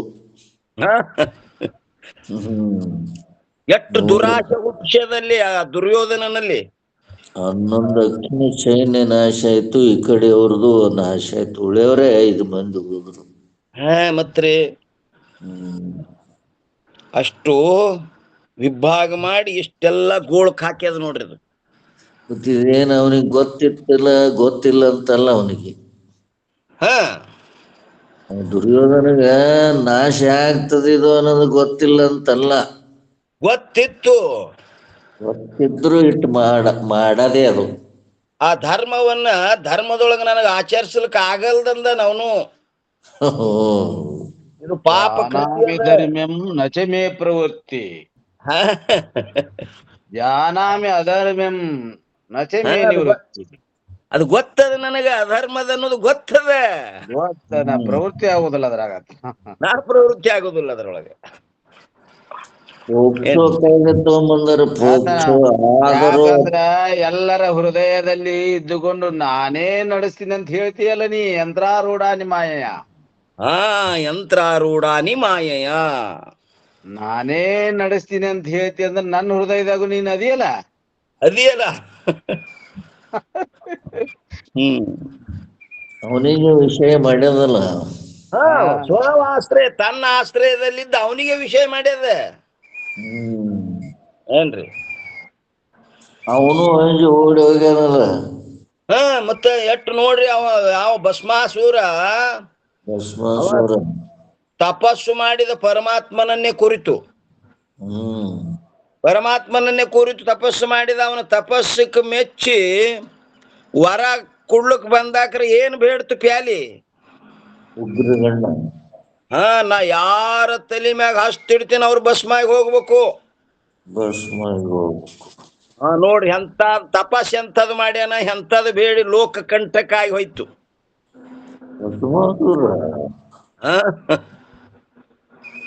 ಅವಾಗ ಏನಾಯ್ತ್ರಿ, ಇದೇನ ವರ ಕೊಟ್ಟನ ಕರೆ, ಇದು ಡೂಪ್ಲಿಕೇಟ್ ಏನು ಒರಿಜಿನಲ್ ನೋಡ್ಬೇಕಂತ ಅಲ್ಲೇ ಪ್ರಯೋಗ ಮಾಡ್ಲಿಕ್ಕತ್ತದ. ಸ್ವಲ್ಪ ನೋಡ್ತೀನಿ ಕುಂದ್ರ ಅಂದನ್ರಿ ಅವನಿಗೆ. ಇನ್ನು ನನ್ನ ತಲೆ ಮ್ಯಾಗ ಹಸ್ತಿಡ್ತಾನ, ಇನ್ನು ಬಾಳ ಘಾತಕ ಆಗ್ತದ. ಪರಮಾತ್ಮ ಓಡ್ಯಾಡೇನ್ರಿ. ಓಡ್ದ ಇವ ಬಿಡುವಲ್ಲ ಅದ. ಅವಾಗ ವಿಷ್ಣುವಿನ ಸ್ಮರಣೆ ಮಾಡದ ಪರಮಾತ್ಮ. ವಿಷ್ಣು ಭಗವಂತ ನೋಡಪ್ಪ, ಇವ ಮಾತ್ರ ನನಗೆ ಇಡಂಗಿಲ್ಲ ಅಂತ ಹೇಳಿ ಹಿಂಗ ಅಲ್ಲ ಕತ್ತು ಕೂಡಲೇ ಅವಾಗ ವಿಷ್ಣು ಸುಂದರ ಮೋಹಿನಿ ರೂಪ ತಾಳಿ ಬಂದು ಅವಾಗ ಅವನಿಗೆ ಆಕಿಗೆ ನೋಡ್ತಿದ್ದು ಯಾವ್ದು ಭಸ್ಮೇಶ್ವರ, ಅವನಿಗೆ ಬಿಡ್ತು, ಈಕಿಗೆ ಬೆನ್ನ ಹತ್ತು. ಅವಾಗ ವಿಷ್ಣು ಆ ಸ್ತ್ರೀ ರೂಪದಲ್ಲಿದ್ದಾಗಂದ, ಇಲ್ಲ ನಿನ್ನ ವಶ ಆಗ್ಬೇಕಾದ್ರೆ ನನ್ನ 2 ಪಂಥವ ನಾ ಹೇಳ್ದಂಗೆ ಕೇಳ್ಬೇಕು ನೀ, ಅಂದ್ರೆ ನಿನ್ನ ವಶ ಆಗ್ತೀನಿ ಅಂದವ. ಏನದು ಹೇಳತ್ತಿದು? ಯಾಕ? ಕಾಮಾತೂರಾಣಂ ನ ಲಜ್ಜಂ ನ ಭಯಂ. ಕಾಮದಲ್ಲಿ ಆತುರನಾದ ಪುರುಷನಿಗೆ ಲಜ್ಜನೂ ಇರಂಗಿಲ್ಲ, ಭಯನೂ ಇರಂಗಿಲ್ಲ. ಅವಾಗ ಏನದು ಹೇಳು? ನಾ ಹೇಳ್ದಂಗೆ ಕೇಳ್ತೀನಿ, ನಿನ್ ಮಾತು ನಡೆಸ್ಕೊಡ್ತೀನಿ ಅತ್ತು. ನಾ ನರ್ತನ ಮಾಡ್ದಂಗ ಕುಣಿಬೇಕು, ಮತ್ತು ಆವು ಭಾವ ಮಾಡಬೇಕು, ಹಾಡು ಹಾಡಬೇಕು. ನನಗದು ನರ್ತನ ಮಾಡ್ಲಿಕ್ಕೆ ಕುಣಿಲಿಕ್ಕೆ ಬರುದಿಲ್ಲ, ನಾ ಕಲಿಸ್ತೀನಲ್ಲ ಅಂದಳಕಿ. ಹಿಂಗಿಡು, ಈ ಕಾಲ್ ಹಿಂಗಿಡು, ಹಿಂಗ ಕೈಯ ಹಿಂಗ್ ಮಾಡು. ಅವಾಗ ತಾನು ಮಾಡ್ಕೋತ್ ತನ್ನ ಹಸ್ತ ತಲಿ ಮ್ಯಾಗ ತಂದ್ಳು. ಹಂಗ ಅದನ್ನು ತತ್ತು. ವರ ಏನಿತ್ರಪ್ಪ? ಯಾರ ತಲೆ ಮ್ಯಾಗ ಇಡ್ತೀನಿ ಅವ್ರು ಭಸ್ಮ ಆಗ್ಬೇಕು. ತನ್ನ ತಲೆ ಮ್ಯಾಗ ಕೈ ಬಂದ ಕೂಡಲೇ ತಾನೇ ಭಸ್ಮ ಆಗಿ ಹೋಯ್ತು. ಅವಾಗ ಪರಮಾತ್ಮ ಬಂದ. ಎಂತ ಭಯಂಕರ ದುರ್ಘಟನೆ, ಅದನ್ನ ನಿವಾರಣೆ ಮಾಡಿದೆಪ್ಪ. ಅದ್ ಹ್ಯಾಂಗ್ ಮಾಡಿದಿ ನನಗೊಂದ್ ಜರ ತೋರ್ಸು ಅಂದವ ಪರಮಾತ್ಮ. ಅದು ಬ್ಯಾಡ, ಈಗ ಅದು ಆಗಿ ಹೋಗ್ಯದ, ಅದ ಹಾಳ್ ಹರಟಿ, ಆ ಕತಿ ಬ್ಯಾಡ ಅಂದ. ಇಲ್ಲ ನನಗ ಇಡ್ತಿತ್ತಿಲ್ಲವ ಅಂತ ಸ್ಥಿತಿ ನೀ ಬದಲಾಯಿಸ್ಬಿಟ್ಟಿ, ಹ್ಯಾಂಗ್ ಮಾಡ್ದಿ ನನಗೊಂದ್ ಜರ ತೋರ್ಸು. ಇಲ್ಲ ಬ್ಯಾಡ, ಅದು ಬಹಳ ಮತ್ತಿನ ಮುಂದೆ ಅಧೋಗತಿ ಆಗ್ತದ, ಬ್ಯಾಡ. ಹಠಕ್ಕೆ ಬಿದ್ದ ಶಿವ, ಇಲ್ಲ ನನಗ್ ತೋರ್ಸೆ ಅಂದವ. ಇನ್ನಿರುವ ಇಲ್ಲಪ್ಪ ಅಂತ ಹೇಳಿ ಏನ್ ಮಾಡಿದವ ವಿಷ್ಣು, ಮತ್ತ ಸುಂದರ ರೂಪವನ್ನು ಧಾರಣ ಮಾಡಿದ. ಧಾರಣ ಮಾಡಿದ ಕೂಡಲಿ ಇವ ಶಿವ ಮೋಹಿತ ಅದ. ಇವ ಮೋಹಿತ ಆಗಿ ಬೇಡ ಅಂದ್ರು ಕೇಳಿಲ್ಲ, ಕೂಡಿ ಬಿಟ್ಟ ಗರ್ಭಧಾರಣೆ ಆಯ್ತ್ರಿ. ಗರ್ಭಧಾರಣೆ ಆಗಿ ಏನಾಯ್ತಪ್ಪ ಅಂತ ಕೇಳಿದ್ರು, ಒಂದು ಮಗು ಹುಟ್ಟಿತು. ಆ ಮಗು ಇನ್ನು ಅವು ಯಾರಿಗನ್ಬೇಕು, ಅಪ್ಪ ಯಾರಿಗನ್ಬೇಕು? ಆದ ಕೂಡಲೇ ಅದು ಅಯ್ಯಯ್ಯಪ್ಪ ಅಂತ ಆಗ್ಯಾನ ನೋಡ್ರಿ. ಅವ ಅಯ್ಯಯ್ಯಪ್ಪ ಹಿಂಗ್ ಹುಟ್ಟ್ಯಾನವ. ಇದು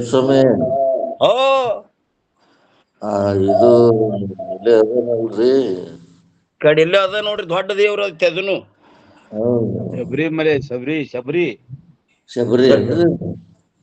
ಶಬರಿಮಲೈ.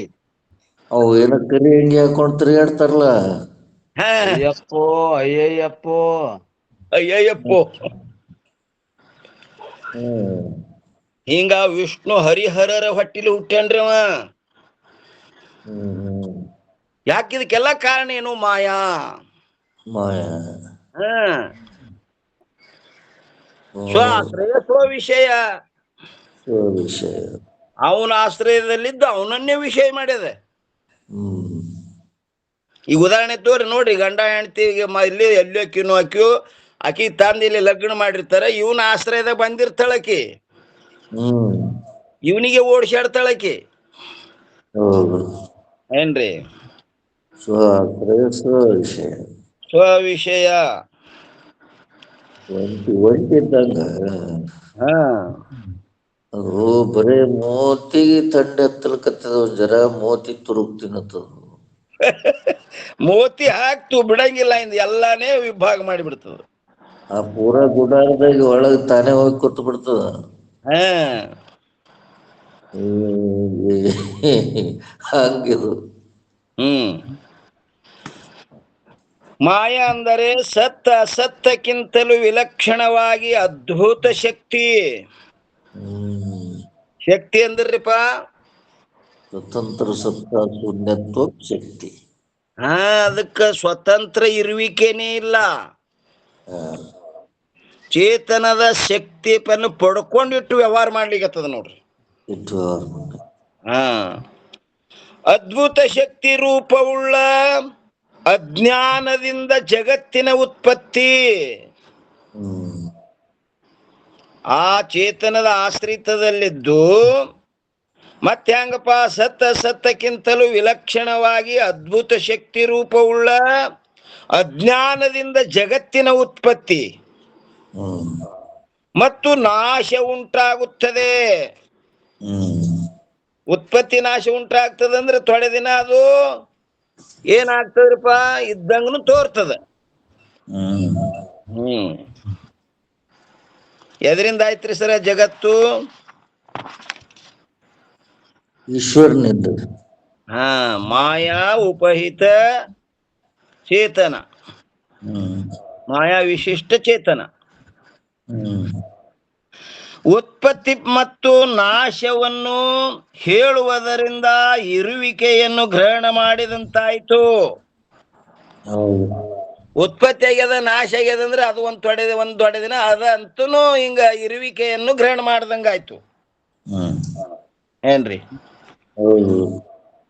ಉತ್ಪತ್ತಿ ಮತ್ತು ನಾಶವನ್ನು ಹೇಳುವುದರಿಂದ ಇರುವಿಕೆಯನ್ನು ಗ್ರಹಣ ಮಾಡಿದಂತಾಯ್ತು ಎಂಬ ಅರ್ಥವಾಗುತ್ತದೆ. ಆದ್ದರಿಂದ ಈ ರೀತಿಯಾದ ಅರ್ಥವು ಸಿದ್ಧವಾಯಿತು. ಏನಾಯ್ತಪ್ಪ ಅಂದ್ರೆ, ಒಂದನೇದು,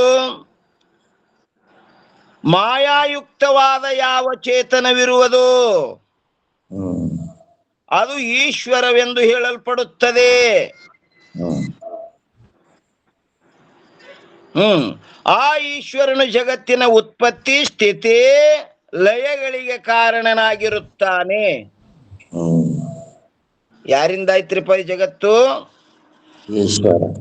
ಈಶ್ವರನಿಂದ.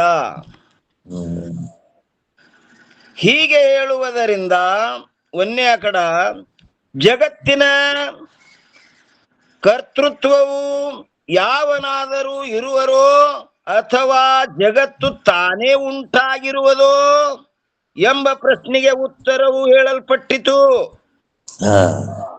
ಏನ್ರಿ? ಅವ ಕೇಳಿದ್ದಿಂದ ಜಗತ್ತು ಇದು ಯಾರೇ ಮಾಡ್ಯಾರೋ ಏನು ತನ್ನಿಂದ ತಾನೇ ಆಗ್ಯದೋ, ಅದಕ್ಕೆ ಯಾವ ಒಬ್ಬ ಜೀವ ಮಾಡ್ಯಾನೋ, ಈಶ್ವರ ಮಾಡ್ಯಾನೋ ಅಂತ ಹಿಂಗ ಅನೇಕ ಪ್ರಶ್ನೆಗಳನ್ನು ಗುರುಗಳಿಗೆ ಕೇಳಿದ್ರಿ ಅವ. ಜಗತ್ತಿನ ಕರ್ತೃತ್ವವು ಯಾವನಾದರೂ ಇರುವರೋ ಅಥವಾ ಜಗತ್ತು ತಾನೇ ಉಂಟಾಗಿರುವುದು ಎಂಬ ಪ್ರಶ್ನೆಗೆ ಉತ್ತರವು ಹೇಳಲ್ಪಟ್ಟಿತು. ಮತ್ತು ಇನ್ನು ಎರಡನೇ ಕಡ ಜಗತ್ತಿನ ಕರ್ತೃ ಯಾರಾದರೂ ಜೀವನಿರುವನೋ ಅಥವಾ ಈಶ್ವರನಿರುವನೋ ಎಂಬ ಪ್ರಶ್ನೆಗೂ ಕೂಡ ಉತ್ತರವು ಹೇಳಲ್ಪಟ್ಟಿತು. ಇನ್ನ 371ನೇ ಅಂಕದಲ್ಲಿ ಏನ್ ಹೇಳ್ತಾರ ನೋಡ್ರಿಪ್ಪ, ಈಶ್ವರನು ಸರ್ವಜ್ಞನಾಗಿಯೂ. ಹ್ಮ್ ಅಂತ ಈಶ್ವರ ಹ್ಯಾಂಗದನಪ್ಪ ಅಂತ ಕೇಳಿದ, ಒಂದನೇದ್ದು ಸರ್ವಜ್ಞನಾಗಿಯೂ, ಎರಡನೇದ್ದು ಸರ್ವಶಕ್ತಿ ಉಳ್ಳವನಾಗಿಯೂ, ಹ್ಮ್ ಇನ್ನು ಮೂರನೇದ್ದು ಸ್ವತಂತ್ರನಾಗಿಯೂ ಇರುತ್ತಾನೆ. ಹ್ಮ್ ಅವ ಸ್ವತಂತ್ರದನ. ಹೌದು. ಜಗತ್ತಿನ ಕರ್ತೃ ಈಶ್ವರನಿರುತ್ತಾನೆಯೇ ಹೊರತು ಆ ಜಗತ್ತು ತನ್ನಿಂದ ತಾನೇ ಆಗಿರುವುದಿಲ್ಲ. ಹೌದು.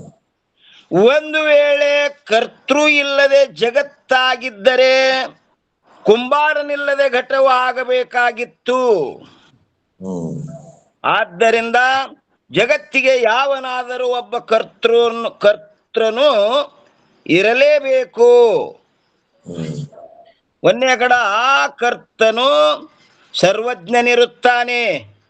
ಹ್ಮ್ ಯಾಕಂದರೆ ಅವನು ಕಾರ್ಯದ ಕರ್ತೃ ಇರುವನು. ಅವನು ಆ ಕಾರ್ಯವನ್ನು ಹಾಗೂ ಆ ಕಾರ್ಯದ ಉಪಾದಾನವನ್ನು ಚೆನ್ನಾಗಿ ತಿಳಿದೇ ಮಾಡುತ್ತಾನೆ. ಹ್ಮ್ ಸರ್ವಜ್ಞದನಂದ್ರೆ ಆ ಕಾರ್ಯ ಹೆಂಗ್ ಮಾಡ್ಬೇಕು, ಅದು ಎದರಿಂದ ಮಾಡ್ಬೇಕು ಅನ್ನೋದು ಚೆನ್ನಾಗಿ ತಿಳ್ಕೊಂಡೇ ಮಾಡ್ತಾನವ. ಹೌದು. ಅದರಂತೆ ಜಗತ್ತಿನ ಕರ್ತೃ ಆದರೂ ಕೂಡ ಜಗತ್ತನ್ನು ಹಾಗೂ ಜಗತ್ತಿನ ಉಪಾದಾನವನ್ನು ತಿಳಿದೇ ಮಾಡುತ್ತಾನೆ. ಈ ರೀತಿಯಿಂದ ಜಗತ್ತಿನ ಕರ್ತೃ ಆದ ಈಶ್ವರನು ಜಗತ್ತನ್ನು ಹಾಗೂ ಜಗತ್ತಿನ ಉಪಾದಾನವನ್ನು ಸಂಪೂರ್ಣವಾಗಿ ಬಲ್ಲವನಿರುತ್ತಾನೆ. ಆದ್ದರಿಂದ ಸರ್ವಜ್ಞನಿರುತ್ತಾನೆ. ಹ್ಮ್ ಸರ್ವಜ್ಞ ಯಾಕನದ ಅನ್ನೋದಕ್ಕೆ ಇಟ್ಟೆಲ್ಲ ತಿಳಿಸೋದ್ರ ನೋಡ್ರಿ.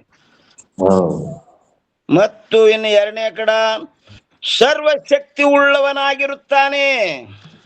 ಹ್ಮ್ ಯಾಕಂದರೆ ಅಲ್ಪಶಕ್ತಿ ಉಳ್ಳವರಾಗಿ ಯಾವ ಜೀವರಿರುತ್ತಾರೆಯೋ ಅವರಿಂದ ಈ ಜಗತ್ತಿನ ರಚನೆಯ ಬಗ್ಗೆ ಮನದಿಂದಲೂ ಕೂಡ ಚಿಂತನೆ ಮಾಡಲಿಕ್ಕಾಗುವುದಿಲ್ಲ.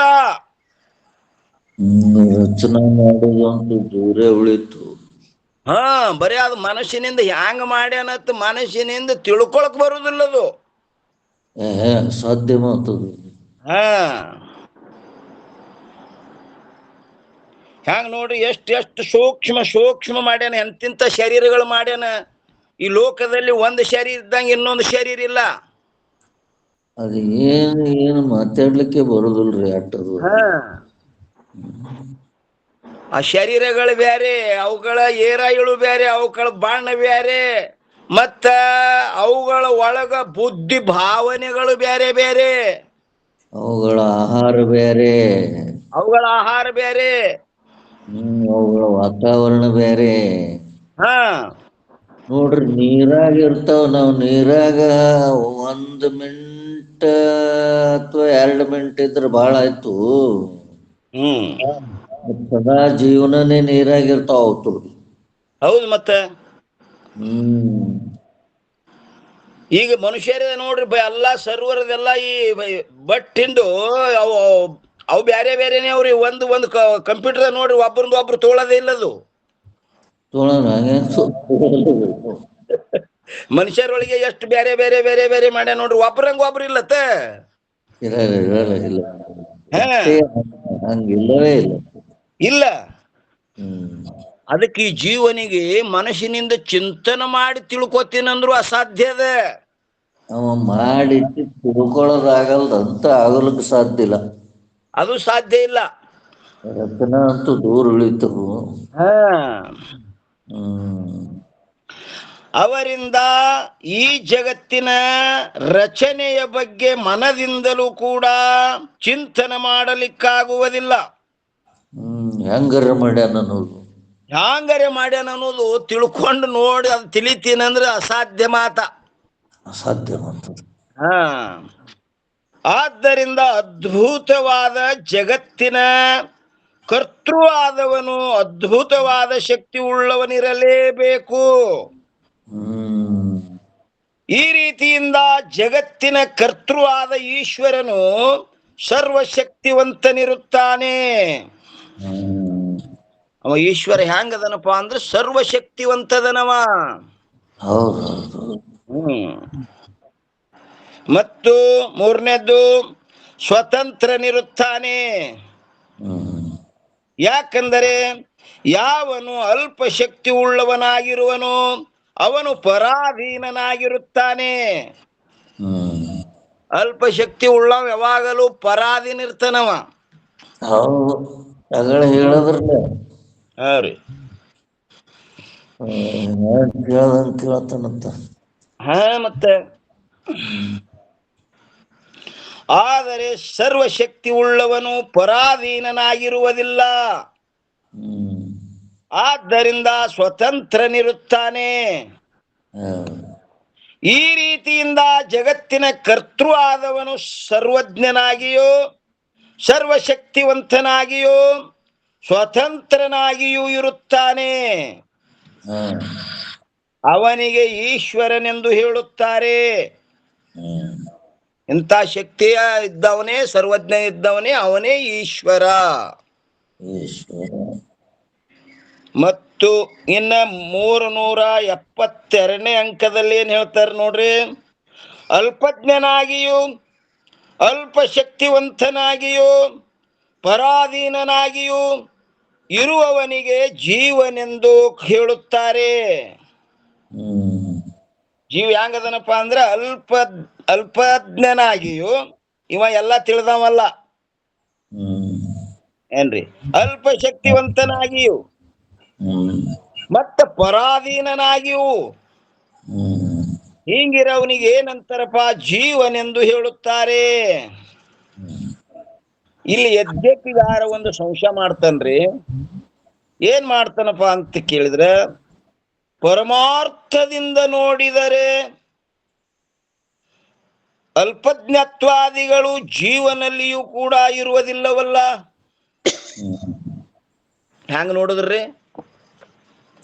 ಪರಮಾರ್ಥದಿಂದ ಅಂದ್ರೆ ಸತ್ಯವಾಗಿ ನೋಡಿದ್ರ ಇವು ಏನು ಮ್ಯಾಗ ಹೇಳಿರ್ಲ, ಇವು ಅವನಲ್ಲಿನೂ ಇಲ್ಲ, ಯಾರಲ್ಲಿ ಜೀವನಲ್ಲಿನೂ ಇಲ್ಲ ಇಲ್ಲ ಅಂತ ಅವನು ಪ್ರಶ್ನೆ ಅದು.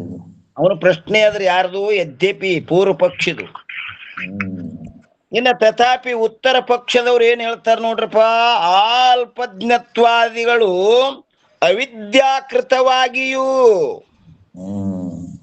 ಮಿಥ್ಯವಾಗಿಯೂ ಜೀವನಲ್ಲಿ ತೋರುತ್ತವೆಯಾದ್ದರಿಂದ ಆವ ಅಲ್ಲಿ ಎಲ್ಲಿ ಅವಿದ್ಯೆ ಎಲ್ಲಿ ಅದಾವ, ಆದ್ರ ತೋರ್ಲಗತ್ತಾವ ಜೀವನಲ್ಲಿ. ಇರುದೊಂದ್ ಜಾನಾಗ ತೋರುದೊಂದ್ ಜಾನಾಗ. ಅವನು ಉಪಾಧ್ಯ. ಅವಿದ್ಯಾಕೃತವಾಗಿಯೂ ಮಿಥ್ಯವಾಗಿಯೂ ಅವು ಖರೆ ಇಲ್ಲ. ಇದ್ರ ಸುಸುಪ್ತಿ ಒಳಗನು ತೋರ್ಬೇಕಪ್ಪ. ಅವು ತೋರ್ಬೇಕಾಗಿತ್ತು. ಯಾಕೆ ತೋರಂಗಿಲ್ರಿ? ಇಲ್ಲ, ಅವು ಇಲ್ಲ ತೆಳೆ ತೋರಂಗಿಲ್ಲ. ಮತ್ತ ಅಂತಃಕರಣ ಏನ್ರಿ ವ್ಯವಸ್ಥೆ ಹೇಳೋದಿಲ್ಲ ಅಲ್ಲಿ. ಇಲ್ಲೇ ಇಲ್ಲ ಒಟ್ಟ ಇಲ್ಲವು ಇದ್ರ ತೋರ್ಬೇಕು. ಜೀವದಾನ ಇಲ್ರಿ? ಜೀವದಾನ. ಸುಸುಪ್ತಿ ಒಳಗ ಜೀವದಾನ ಅದನ್ನ ಪ್ರಾಜ್ಞ ಜೀವದಾನ. ಒಂದು ವೇಳೆ ಅವನು ಇದ್ದಿದ್ರೆ ಅಲ್ಲಿನೂ ತೋರ್ಬೇಕಾಗಿತ್ತು. ಅಲ್ಲಿ ಯಾಕೆ ತೋರಂಗಿಲ್ಲ ಅಂದ್ರ ಅವನು ಅಲ್ಲ. ಇದು ಹೇಳುದದ ಪರಮಾರ್ಥ ದೃಷ್ಟಿಯಿಂದ. ಏನ್ರಿ? ಅಲ್ಲಿ ಯಾಕೆ ತೋರಂಗಿಲ್ಲ ಅಂದ್ರೆ ಜೀವನ ಅಲ್ಲ, ಅದಕ್ಕೆ ತೋರಂಗಿಲ್ಲ. ಅವನು ಅಲ್ಲ. ಸುಸುಪ್ತಿಯೊಳಗ ಜೀವನು ಇದ್ದಾನೆ. ಇವು ಯಾವು ಇಲ್ಲ. ಯಾಕಿಲ್ಲ ಅಂದ್ರೆ ಅವನು ಅಲ್ಲ, ಅದಕ್ಕೆ ಅವು ಇಲ್ಲ. ಏನ್ರಿ? ಅದಕ್ಕ ಜೀವನಲ್ಲಿ ಇರುತ್ತವೆ ಎಂದು ಹೇಳಿರುತ್ತಾರೆ. ಅವಿದ್ಯಾಕೃತವಾದ ಅಲ್ಪಜ್ಞತ್ವಾದಿಗಳು ಯಾವ ಭ್ರಾಂತಿ ಉಂಟಾಗಿರುವುದೋ ಅದುವೇ ಜೀವತ್ವವಿರುತ್ತದೆ. ಅವೆಲ್ಲ ತಿಳ್ಕೊಂಡದ್ದೇ ಜೀವತ್ವ. ಹಾ ಯದ್ಯಪಿ ಮ್ಯಾಲ್ ಪ್ರಶ್ನೆ ಮಾಡ್ಲಿಲ್ಲಲ್ರಿ ಇಲ್ಲಿ ಮಾಡ್ದವನು ಮ್ಯಾಲ ಇಲ್ರಿಪ್ಪ. ಈಶ್ವರನ ಹಾ ಅಲ್ಲಿ ಈಶ್ವರನಲ್ಲಿ ಪ್ರಶ್ನೆ ಉದಯಿಸಲಿಲ್ಲ ಅವಂಗ. ಹಾ ಅಲ್ಲಿ ಹೇಳಿಲ್ಲ ಇವೆಲ್ಲ ಜೀವನ ಅಂತ ಹೇಳಿದ್ರು ಅವರು, ಸ್ಥೂಲ ದೃಷ್ಟಿಯಿಂದ ಜೀವನಲ್ಲಿ ಅವತ್ತು ಹೇಳಿದ್ರು. ಹ್ಞೂನ್ರಿ. ಹಾ ಎಲ್ಲಿ ಅವ ಅಲ್ಲೇ ಪ್ರಶ್ನೆ ಮಾಡ್ಬೇಕಲ್ರಿ, ಅಲ್ಲಿ ಅಲ್ಲಿ ಇಲ್ಲೇ ಇಲ್ಲ. ಹ್ಮ್ ಅವ್ರು ಹೇಳಿದ್ರಲ್ಲಿ ಇವೆಲ್ಲ ಎಲ್ಲಿ ಅವಪ್ಪ ಜೀವನಲ್ಲಿ ಅದಾವತ್ ಹೇಳಿದ್ರು ನೋಡ್ರಿ. ಈಶ್ವರನಲ್ಲಿ ತೋರಬಾರ್ದಾಗಿತ್ತು ಅಂತ ಅನ್ಬೇಕಾಗಿತ್ತು. ಯಾಕಂದ್ರೆ ಈಗ 1ನೇ ಅಧ್ಯಾಯ 2ನೇ ಅಧ್ಯಾಯ 3 4 ತಕ ಈಗ ಆಗ್ಯದ ಅಭ್ಯಾಸ. ಹ್ಮ್ ಮತ್ತ ಅಲ್ಲೆಲ್ಲ ಅಸ್ತಿತ್ವ ಇಲ್ಲ ಅಲ್ಲಿ ಈಶ್ವರನಿಗೂ ಸಹಿತ. ಹೌದೌದು. ಮತ್ ಇಲ್ಲಿ ಅಲ್ಲಿ ಪ್ರಶ್ನೆ ಯಾಕೆ ಹೇಳಿಲ್ಲ ಅವಂಗ ಅಂತ. ಯಾಕೆ ಜೀವನಲ್ಲಿ ಹೇಳಿಲ್ಲಂದ್ರ ಮಾಯಕ ಅಧೀನ ಆಗಿಲ್ಲವ. ಹ್ಮ್ ಏನ್ರಿ? ಸ್ವತಂತ್ರ ಸ್ವತಂತ್ರದನವ, ಹ್ಮ್ ಸರ್ವಶಕ್ತಿವಂತದನ, ಹ್ಮ್ ಪರಾಧೀನಲ್ಲವ, ಸ್ವತಂತ್ರದನ. ಹ್ಮ್ ಏನ್ರಿ? ಹ್ಮ್ ಇವೆಲ್ಲ ಎಲ್ಲಿ ಜೀವನಲ್ಲಿ ಅಂದ ಕೂಡಲೇ ಅವ ಯದ್ಯಪಿಗಾರ ಸಂಶಯ ತಂದ. ಜೀವನ ಸತ್ಯವಾಗಿ ನೋಡಿದ್ರೆ ಅವನಲ್ಲಿ ಇಲ್ಲಲ್ರಿ ಓ ಅತನವ. ಇಲ್ರಿ ಅಪ್ಪೋರ, ಹ್ಞೂನ್ರಿ. ಅವಾಗ ತಿಳಿದಿಲ್ಲ ಅನ್ನತ್ತೀನಿ ಅವನಿಗೆ. ತಿಳಿದಲ್ಲ, ಅಲ್ಲಿ ಮಾಡ್ಲಿಕ್ಕೆ ಅವಕಾಶನೇ ಇಲ್ಲ ಇವನಿಗೆ. ಆ ಅವ್ರು ಹೇಳಿದ್ರಲ್ಲ ಇವೆಲ್ಲ ಎಲ್ಲಿ ಅವಪ್ಪ ಅಲ್ಪಜ್ಞಾನ ಅದ, ಜೀವನಲ್ಲಿ ಅದಾವ, ಅಲ್ಪ ಶಕ್ತಿ ಉಳ್ಳವನಲ್ಲಿ ಅದಾವ ಅಂದ ಕೂಡಲೇ ಎದ್ದು ಬಂದವ. ಏನ್ರಿ? ಬರ್ರಿ ಗುರು ಅಂತ ಹೇಳಿ ಹೇಳ್ತೇವ್ ಬರ್ರಿ ಅಂತೇಳಿ. ಅದಕ್ಕೆ ಅವ್ರು ಹೇಳಿದ್ರು ಅವು ಎಲ್ಲಿ ಅವಪ್ಪ ಅಂತ ಈಶ್ವರನ ಕೇಳಿದ್ರು. ವರ್ಣನೆ ಮಾಡಿದವನು ಇವನ ಅಲ್ರಿ? ಅವರಪ್ಪ ಈಶ್ವರನ ವರ್ಣನೆ ಮಾಡಿದವನು ಜೀವನ ಅಲ್ಲ. ಹಾ ಈ ಸರ್ವಜ್ಞತ್ವ ಅವಂಗ ಹೇಳವನು ಇವನ ಜೀವನ ಹೇಳ್ಯಾನಲ್ಲ ಅಲ್ಲಿ. ಇಲ್ಲ, ಅವು ಎಲ್ಲಿ ಮಾಡಿದವ್ರು ಯಾರನ್ನ ಈಶ್ವರ. ಈಶ್ವರ ಹ್ಯಾಂಗನ ಅನ್ನೋದು ಈಶ್ವರನ ಸುದ್ದಿ ಹೇಳಿದ್ರು ಅವರು. ಪ್ರಶ್ನೆ ಯಾರಿಗೆ ಮಾಡ್ಯಾನ್ರಿ ಅವ? ಗುರುಗಳಿಗೆ ಪ್ರಶ್ನೆ ಮಾಡ್ಯಾನ. ಗುರುಗಳು ಹೇಳಗತ್ತಾರ ಈ ಮಾತ. ಈಶ್ವರ ಹಿಂಗದನಪ್ಪ, ಸರ್ವಜ್ಞದನ, ಸರ್ವಶಕ್ತಿ ಅದನ, ಸ್ವತಂತ್ರದನ. ಆ ಮಾಯಾ ಉಪಾಧಿ ಮಾಡ್ಕೊಂಡು ಇದು ಮಾಡ್ಯಾನ. ಆದ್ರೆ ಅಲ್ಪಶಕ್ತಿ ಮತ್ತ ಪರಾಧೀನ ಆದವ ಯಾವನ ಜೀವನ. ಆ ಜೀವನಲ್ಲಿ ಅದಾವಿವು ಅಂತ ಹೇಳಿದ ಕೂಡಲೇ ಅಲ್ಲೇರಿ ಹ್ಯಾಂಗಿರ್ತಾವ್ರಿ ಅಂತ ಎದ್ದು ಬಂದವ. ಬರೋಬ್ರ ಪರಮಾರ್ಥದಿಂದ ನೋಡಿದ್ರೆ ಅವನಲ್ಲಿ ಬಿ ಇಲ್ಲ. ಇಲ್ಲ. ಹಾ ಕರಡಿಗೆ ಸ್ವಲ್ಪ ಬಣ್ಣದ್ದು ಇರ್ತಾವಲ್ರಿ, ಬಣ್ಣದ್ದು. ಹಾ ಆ ಬಣ್ಣದ ಛಾಯದಿಂದ ಬೆಳಕ್ ಹಂಗ ಕಾಣಿಸ್ಲಿಕತ್ತದ. ವಾಸ್ತವಿಕವಾಗಿ ಬೆಳಕು ಶುಭ್ರನೇ ಇರ್ತತಿ. ಹೌದೌದೌದು.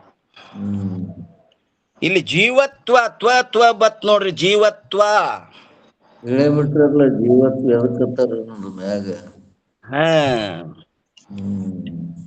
ಇವೆಲ್ಲ ಎಲ್ಲಿ ಅದಾವಪ್ಪ ಅಂದ್ರೆ ಈ ಅಲ್ಪಜ್ಞತ್ವ, ಅಲ್ಪಶಕ್ತಿತ್ವ, ಪರಾಧೀನತ್ವ, ಇವೆಲ್ಲ ಜೀವತ್ವ. ನಾವೊಬ್ಬ ಜೀವದಿನಂತ ಏನ್ ತಿಳ್ಕೊಂಡು ಕೂತಾನ ನೋಡ್ರಿ, ಈ ಹೊಲಸ ಭಾವನೆ ಬಂದದ ನೋಡ್ರಿ, ಅವನಲ್ಲಿ ಅದಾವು. ಅದಾವ ಅಂದ್ರೆ ಹೆಂಗ? ಆರೋಪಿತವಾಗಿ ಅದಾವ, ಮತ್ತ ಸತ್ಯವಾಗಿಲ್ಲ. ಜ್ಞಾನ ಐತ ಹೋಗ್ಬಿಡ್ತಾವ. ಯಾಕಂದ್ರೆ ಜೀವ ಚೇತನ ಸ್ವರೂಪದನ್ರಿ ಅವನು. ಚೇತನ ಸ್ವರೂಪನೇ ಅದ. ಅದಕ್ಕೆ ಜೀವ ಬ್ರಹ್ಮರ ಐಕ್ಯ ಹೇಳ್ತಾರವ, ಅದು ಚೇತನದನಂತೇಳಿನೇ. ಇಲ್ಕಂದ್ರೆ ಹೇಳಕ್ ಬರಲ್ಲ, ಹೇಳಕ್ ಬರುದಿಲ್ಲ. ಅದಕ್ಕೆ ಈ 372ನೇ ಅಂಕ ಇನ್ನೂ ಅದರಿ. ನಾಳಿನ ದಿವಸ ಇನ್ನೂ ಅದರ ವಿಚಾರ ಮಾಡೋಣ ಅಂತ ಹೇಳ್ತಾ, ಈ ವಾಗ್ರೂಪ ಸೇವೆಯನ್ನು ಗುರುಪಾದದಲ್ಲಿ ಅರ್ಪಿಸಿ ಇವತ್ತಿನ ವಿಷಯಕ್ಕೆ ಮಂಗಲ ಹೇಳೋಣ್ರಿ. ಸದ್ಗುರುನಾಥ